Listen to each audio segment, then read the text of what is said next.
believe this guy right here said he wasn't excited after winning the Super Bowl with the fucking Eagles. You kidding me? Flock up or flock off, not you. Stick around, because it's about to go down. As long as I'm up, you now flocking the most energetic any in the Eagleverse, the Eagle Maniac, here on the Maniac Monday. Let's fucking go. You already know, man. We got, for our prescriptions on this edition, what we dishing, we got a little bit of the tush push. We're going to get into that. Of course, a little bit of the draft, a little bit of Jalen Carter, defensive line, offensive line. We flying all over the place here on the Maniac Monday. Before we get into any of that, let's get the Nets keeping out of the way. Please like and subscribe. If you about that fly, Eagles fly. Drop a comment in that box if you're flying with the flock. Even if you're not, do remember, join that Maniac thing. Know the game. You hit that bell. You get a bang whenever I'm on this YouTube thing. And while that's the Maniac thing, let's keep the main thing the main thing. Hope this video finds you good vibes, good times. Fly, Eagle, fly skies. If you're not there, hope this helps you get there, because we're about to go there. Oh, yeah. Woo! Feeling good on the Maniac Monday, man, because I don't know, man. This is just ish that championship fans got to deal with, man. Waking up every day thinking to yourself, oh, bro, like, we're champions. Yeah, I don't give a fuck. We just fans. We fans. Fans are the greatest team in the fucking world. Is you stupid? Get out of my face. But yeah, man, as I'm waking up thinking these things, first thing I see on the TV this morning, this is the main reason I really need this therapy. I mean, I need therapy for other reasons, of course. I mean, like, I think I'm becoming a bit of a shopaholic, like it's addict, but I mean, Fanatics is chopping these prices, dogs. $15 hats. We can't pass that, dog. Give it to me right now, quick, fast, and in a hurry. But enough of that. The other reasons I need therapy, man, is because I wake up in the morning, I see things like this, and it just drives me crazy. So I got to come here and get it off my nest, get it off my chest. So this morning I wake up and I see Bart Scott, one of my favorite analysts in the game, especially on ESPN, because I feel like everyone out there, I mean, even though Bart Scott's been leaning a little crazy for a while, but I thought that was just his natural disposition, you know what I'm saying? But when you got guys like Greeny, who's supposed to be the calm resolve of I guess it's his show now, and he's seeing that being bombastic and crazy is what got Stephen A to the place that he's been. And I mean, Stephen A used to just be a guest on Cold Pizza before it was First to Take. It was something, whatever it may be. You got him, and then Greeny is seeing that. But anyway, now you've got Bart Scott on Greeny's show. And I'm just like, bro, is you serious? He said the NFL absolutely needs to ban the tush push, the Beak Sneak. Shout out to my boy Drew Goat once again. Shout out to all the people that be hopping in the comments. Lil Griffin, LG, BG, all my people down there, man. LB. Not LB. What the fuck is I'm talking about? Yeah, man. All the people that be popping in the comments. My homeboy that been there from the JB. God damn it, man. Salute to JB. Of course, optimistic Giants fan out there, man. That's the homeboy. Even though he's a fan of a trash-ass team with a trash-ass field. Hurting our players for years and years to come. And we're going to get into Dory Jackson a little bit later, too. But no, Bart Scott. Let's keep it right there where it needs to be, man. Bart Scott, one of my favorite pundits, analysts, whatever you want to call it, on there. And now he's just sounding crazy. He's saying that they need to absolutely ban the tush push, the Beak Sneak, the brotherly shove, whatever you want to call it, right? Like, they definitely need to do it. And if you saw the thumbnail for this video, you know where we're going with this, man. They're saying, or if you don't know, let me allow you to come along with me on this journey inside the mind of a maniac. So, you've got him out here saying, like, if you can't push on the defensive side, then they shouldn't be able to push on the offensive side. And if they are, then they need to be able to do it too. It's not fair, this, that, and the third, blah, blah, blah, blah, blah. So I'm like, you know what? It kind of makes sense. And I've been saying it since the debate started, but I'm hearing so many people on ESPN always bringing up that point. And I just keep saying, like, bro, like, are you bugging? Like, that's not a rule. Like, they're allowed to push on their side. I believe the fact of the defense that the offense knows when the snap count is and this, that, and the third. So, you know, they have the jump on the defense at all times anyway. But regardless of what, I started to not believe my lying eyes, even though I'm one of those guys believe half of what I see, none of what I hear, but that's a whole other story. And there's another reason why I need therapy. However, I'm starting to take the bait. I'm falling for the flim-flam. What the flock is wrong with me? Because I'm starting to ride with this BS. And then, in the picture, while I'm starting to ride with them, I'm thinking, you know what? I mean, what's fair is fair. I mean, if they're going to do anything, you should allow the defensive side of the ball to push also, even though I know this to not be true, at least in my estimation. I don't have an NFL rule book at my side. Got a lot of Birds books over here. However, it's just not even my thinking, of my viewpoint, because as you can see, like I said once again in the thumbnail, you've got defenders with their hands literally, figuratively on the back of the defenders in front of them. Legitimately. You can see this with your own eyes. I can't believe Jalen Hurts threw that interception. That's crazy. He still balled out. Flock out of here. So, you got the defenders with their hands on the backs of other defenders before any Eagle on the other side of the ball is engaged. Just take a step back, take a look back at that thumbnail, man. Like, so what is we really talking about here? I don't get it. I mean, if all's fair on each side, man, just let the thing go. One thing, I can't stand Nick wrong. He's a pain in the flock. Oh, I can't stand that dude. And I shouldn't even give him this much energy. But one place, I wouldn't say he was right, but I heard it through and I'm talking his name up, man. After he said what he said about us as a fan base, it's just a second. Like I said, I ain't clicked on the show in months. But I'm giving him airtime. I don't give a damn. Just let me get this point out.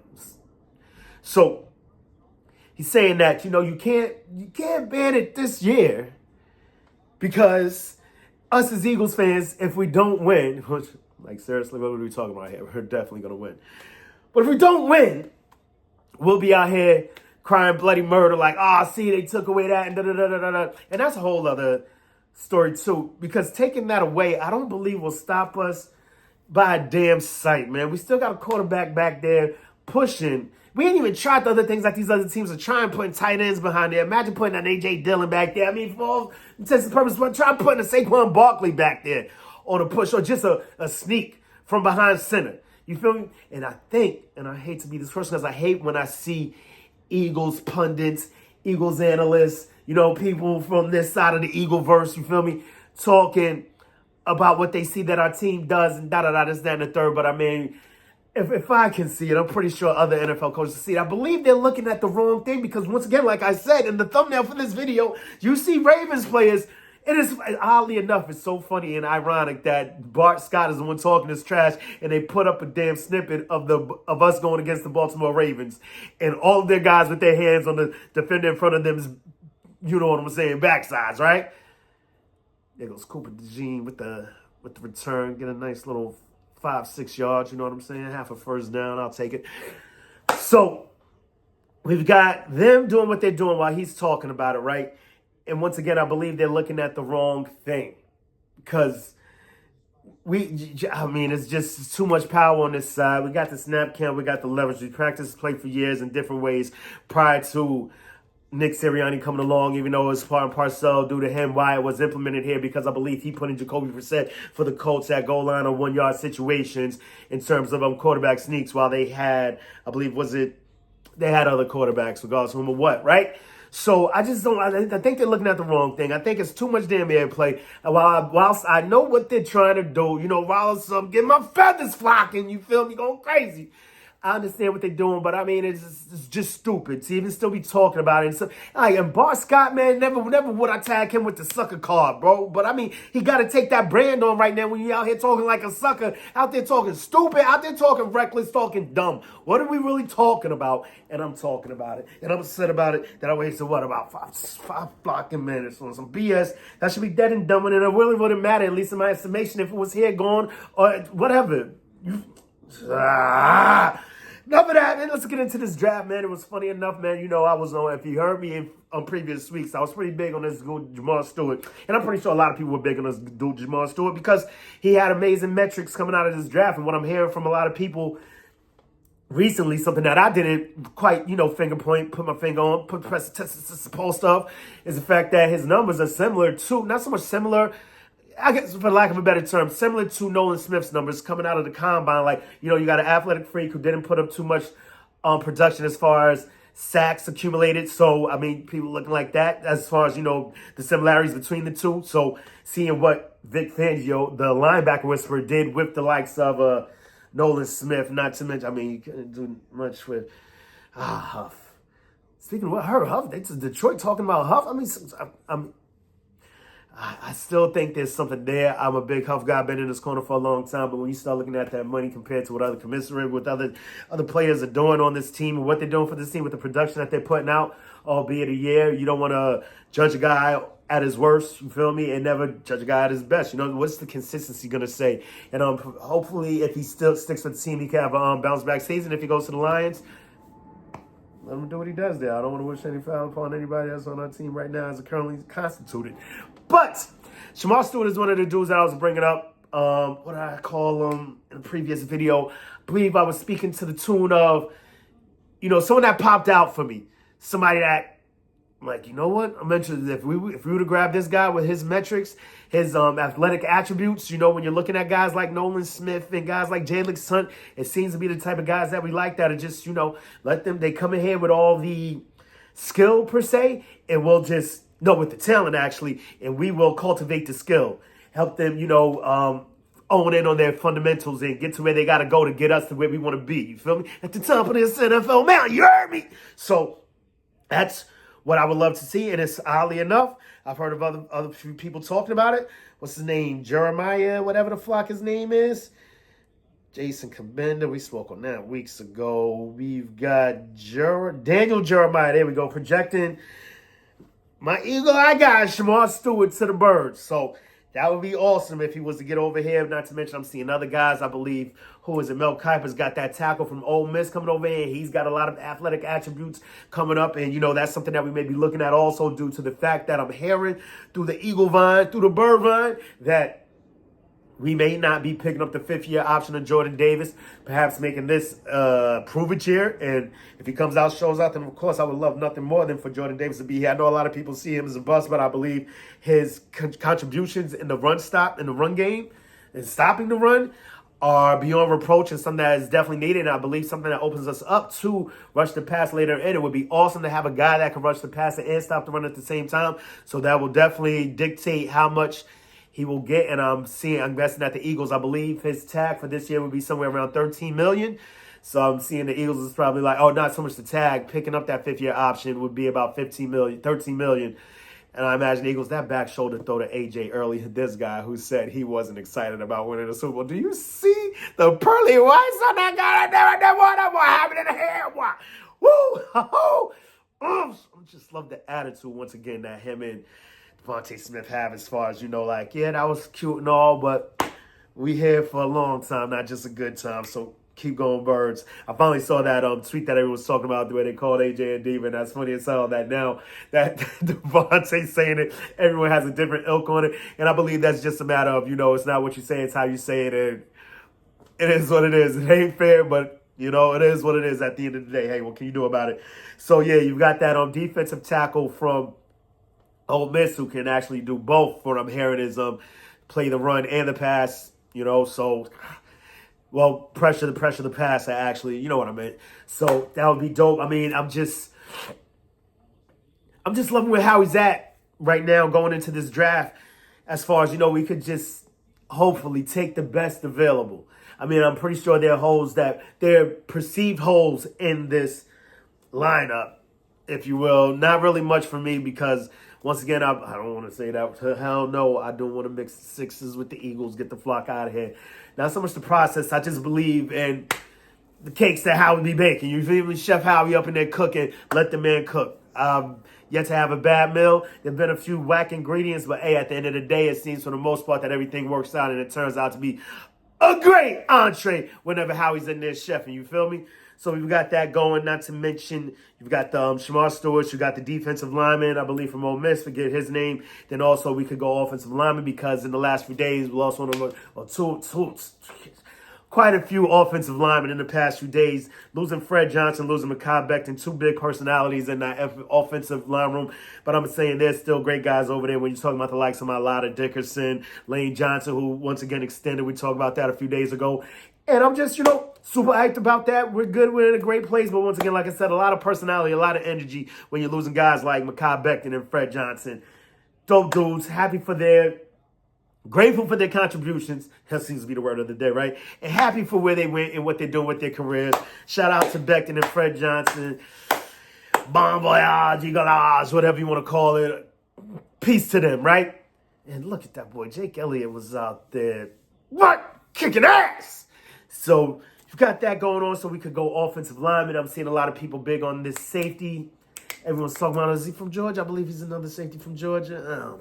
Whatever the case may be, in my mind, I'm like, we could do whatever you want to do, however you want to do it when it comes to this draft. The only thing that I'm dreading is us trading out of that first round, chilling in here, flocking with y'all, getting ready for that post-first round video, and then boom, we ain't did nothing.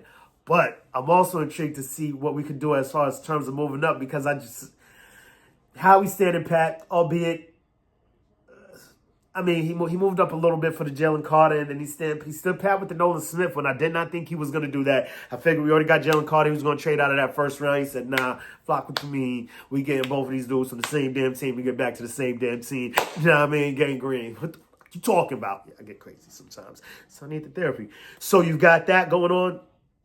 Those two dudes, the 4th, 5th round picks. Like, these guys, I feel those are crazy chess pieces, whatever you want to call it with Howie. Sidebar, I did want to bring that up the other day. Dorian Thompson-Robinson challenging Jalen Hurts to the chess match. And I'm seeing there's a lot of chess going on. Somebody else in there, President was talking about chess. Was it A.J. Dillon, I believe? A lot of chess. It seems to be yet another one of those things that our front office and our coaching staff perhaps maybe owns in on. I know this is flocky, crazy, cockamamie BS, possibly. But, I mean, it wouldn't hurt to delve into that realm and think, getting guys that can think outside the box or strategically more so than just straight ahead and instinctually. I mean, it seems to be, to me, it would be a super dope thing for us to do and for us to investigate and bring guys in that think along that mind state. Me, myself, I know some people that know the Eagle Maniac is like, no, you don't play chess. Shut the flock up. Even though one of my sayings is, playing chess, not checkers, you feel me? And I'm all right. I'm selling myself a bit short, but I'm definitely not up there with the top dogs by a long shot.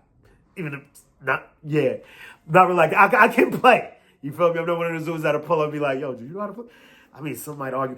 Enough of that. Anyway, I'm just loving the guys that we're picking up where their minds are and the mind states that we're going for with that. So regardless of what draft night, I'm just excited. Can't wait. What do we do? It feels like we're right like a week away. We got a whole damn month. But we know how this thing goes in the bowl season, the postseason, the off season, the roast season, whatever you want to call it. Things tend to fly by fast. I'm just loving how we're flying right now, although some people are desiring a lot more out of our front office right now. I'm pretty cool, copacetic with it, man. I'm loving where this thing is going. Jordan Davis' 5th-year option, though.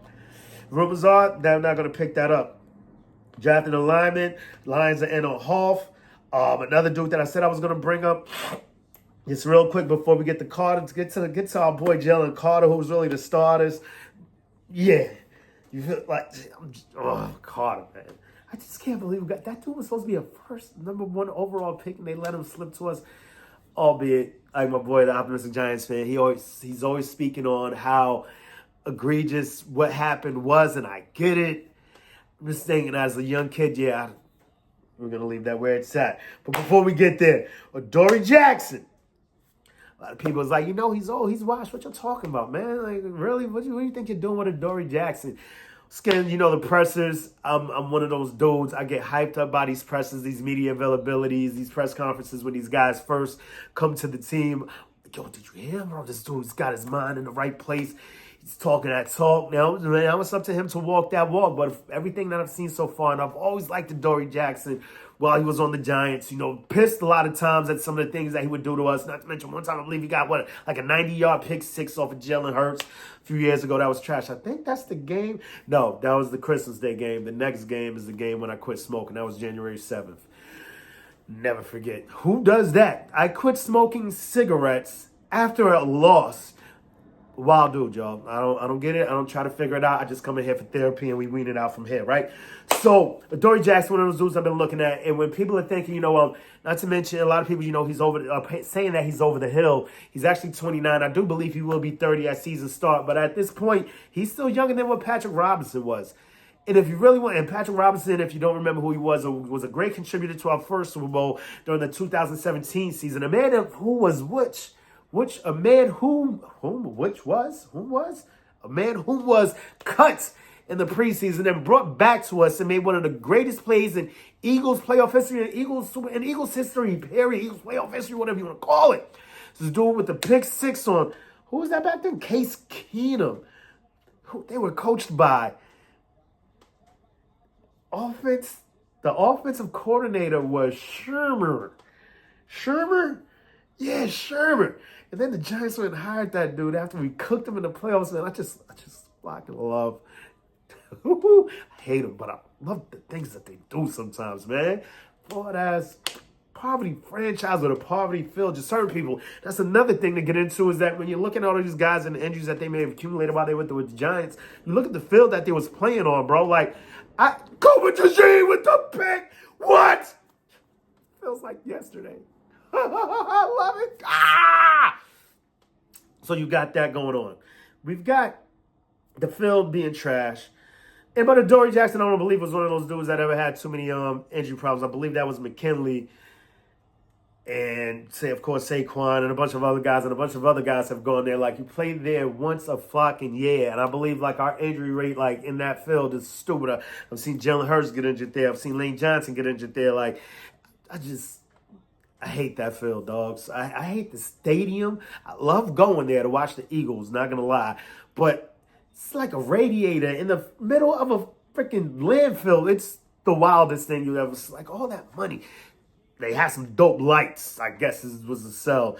Regardless, I get caught up on that. Adoree Jackson, under 30. And when you look at what Patrick Robinson did for us at the age of 30, after being cut and helping bring home the Super Bowl, our first Super Bowl in Eagles franchise history. I mean, I think it could be a good thing. I like what he's got, and I like what he could offer this locker room. He may not even have to start when it comes to when you got guys like DeJean Ringo coming up, but it's definitely a great addition of competition in this locker room. It was something that we build ourselves on, something that we pride ourselves on, and something that we will bring in going forward. Before we get into the Carters of the shits, dog, shout out, peace to my boy Mathematics. I'm a big Avonte Maddox fan, man. Big up to him. Sucks that he had to go to Detroit. Yeah. You feel me? I hate that he's with a rival. Well, I mean, we haven't even played him in a playoff game yet. I really thought it was going to happen last season. I predicted it 2 seasons ago when we played them in the opener. I said, dude, I could see us seeing this team in an NFC Championship game. If not this year, years to come. It was this close to making it happen last year. But, hey, they served up the Commanders to us, and we fucked them down the commode right where they supposed to go. Speaking of the Commanders, do you see Juju's mom blocking him with the shorty Juju next to him? Like, yo, what is going on? She heard second-year bust, and she said, not happening on my watch. I think she's taking the term wrong. It's crazy. But regardless of what, man, let's get into the Carters of it all, man. So right now, I believe the biggest thing that the Eagles have to handle going forward would be to handle the Carter situation. It would be awesome if we did it this season and get it out the way, because what we're looking to spend, projected at least, I know there are other things coming down the pipeline. We got to handle Cam Jurgens, figure out what we're going to do with the Jordan Davis situation. As far as what I just brought up a few minutes earlier, that's really all conjecture and rumorville-ish.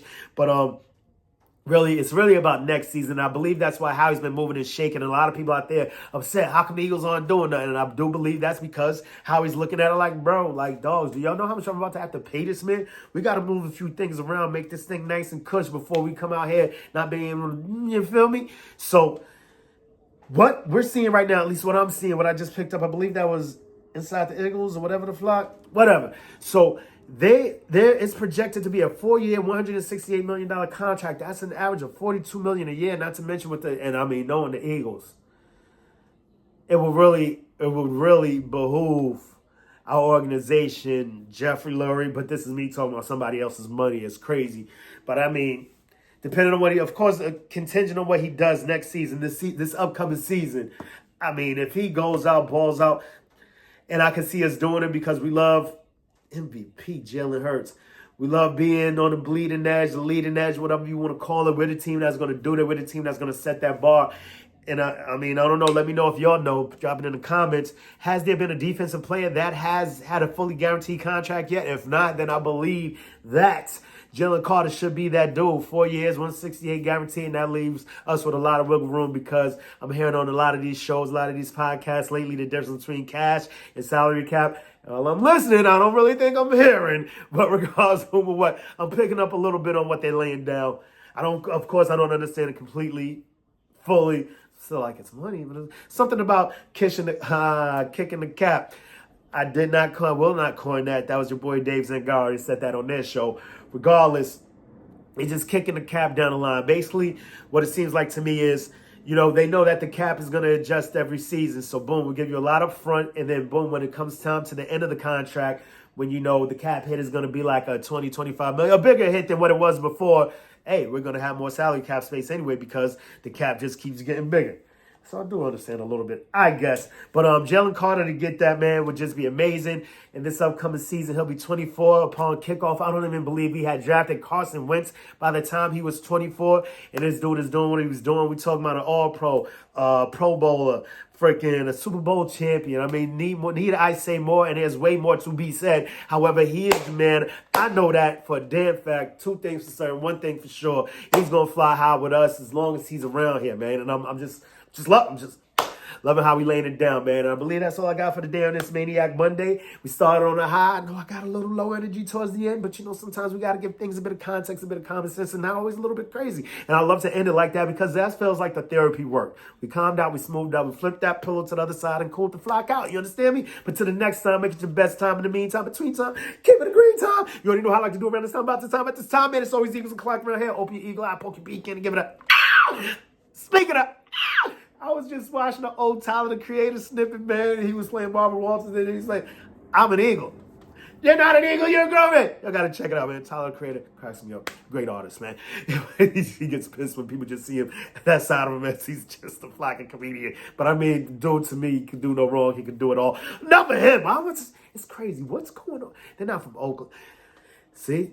This is more therapy. We'll get into it later, man. Hope you have Pokey Beacon and give it an eye and ask this question to the rest of the league, man. What you gonna do when Eagle Mania swoops down and runs wild on you? Say it with me one time. E-A-G-L-E-S. Eagles. Let's fucking go. Let's get the flock out of here.